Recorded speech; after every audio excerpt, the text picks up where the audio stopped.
দেউচা পাচামি নিয়ে মিথ্যে প্রতিশ্রুতি দেওয়া হয়েছে রাজ্য সরকারের তরফে এবং এখানে আদিবাসীদের বঞ্চিত করা হয়েছে, তাদের প্রতারিত করা হয়েছে, এমনই অভিযোগ করা হচ্ছে বিজেপির তরফ থেকে। দেউচায় কর্মসংস্থান নিয়ে মিথ্যে তথ্য দিচ্ছে রাজ্য। দেউচায় আদিবাসীদের সঙ্গে বিশ্বাসঘাতকতা, শিল্পের নামে মিথ্যে প্রচার মুখ্যমন্ত্রীর। আদিবাসীদের বঞ্চিত করে বাইরের লোকেদের পাট্টা দেওয়া হয়েছে। দেউচা পাচামি একটা বড় দুর্নীতি। জেলাশাসক জমি কেনা বেচা বন্ধ করে দিয়েছে। দেউচায় জমির বিনিময়ে চাকরি হয়নি, চাকরি পাচ্ছে তৃণমূল কর্মীরা। আদিবাসীদের চাকরি দেওয়া হয়নি, পুলিশের সাহায্যে তৃণমূল সব করছে। রামনবমীর পর এটা নিয়ে বড় লড়াইয়ে নামবে বিজেপি। জেলা শাসকের বিরুদ্ধে রামনবমীর পর বড় জমায়েত বিজেপির তরফে, এমনই কর্মসূচির কথা ঘোষণা করা হয়েছে।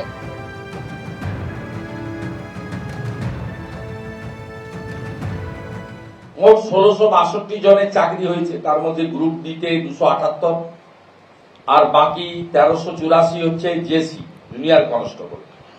এর মধ্যে কয়েকশো একটা নির্দিষ্ট সম্প্রদায় তুষ্টিকরণের রাজনীতি।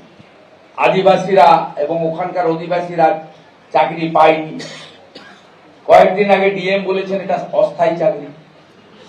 চাকরিতে কি ধরনের দুর্নীতি হয়েছে? সামিরুল ইসলাম বলে একজন রাজ্যসভার সদস্য আছেন, তিনি এখানে দায়িত্বে আছেন।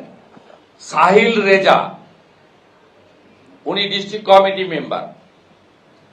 রামকৃষ্ণ সাহা, জামাল হোসেন, তিনি হচ্ছেন son in law Samirul Islam elder brother.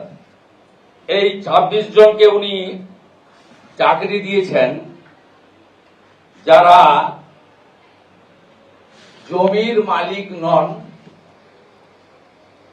Deucha পাচামিতে জমির বিনিময়ে চাকরির মধ্যে এরা পড়েন না। 26 আমি আপনাদেরকে লিস্ট দিলাম। It's a recruitment scam, like municipal recruitment scam, like teacher recruitment scam. Clear? সমস্ত মিথ্যে কথা, বাজে কথা। প্রত্যেক দিন সকালবেলায় উঠেই তিনি শুধু চিন্তা করেন সারাদিন কত বাজে কথা বলতে পারবো, কত মিথ্যে কথা বলতে পারবো। এই যে কথাগুলো বলেছেন একটা প্রমাণ করতে পারবেন না, সমস্তটাই বাজে কথা এবং একটা সীমাহীন পর্যায়ে চলে গেছে মিথ্যে কথা শুভেন্দু অধিকারী। আরে এই করে কি ইলেকশন জেতা যায়? চোখ গোল গোল করে বাজে কথা বললেই যদি ইলেকশন জেতা যেত তাহলে অনেকদিন আগেই তার ফল পেতেন। এবার সামনের দিনে 77 থেকে 67 গেছে, নিজের এমএলএরা আপনাকে ছেড়ে যাচ্ছেন, সেগুলো আটকানোর চেষ্টা করুন। এই বাজে কথা ছেড়ে যদি এমএলএর দিকে নজর দেন ভালো, কারণ সামনের দিনে আমরা খবর পাচ্ছি আপনার কাছ থেকে আরো 10 জন এমএলএ টাটা বাই বাই বলে অন্যদিকে যাবে, যে শুভেন্দুর সঙ্গে থাকা যায় না।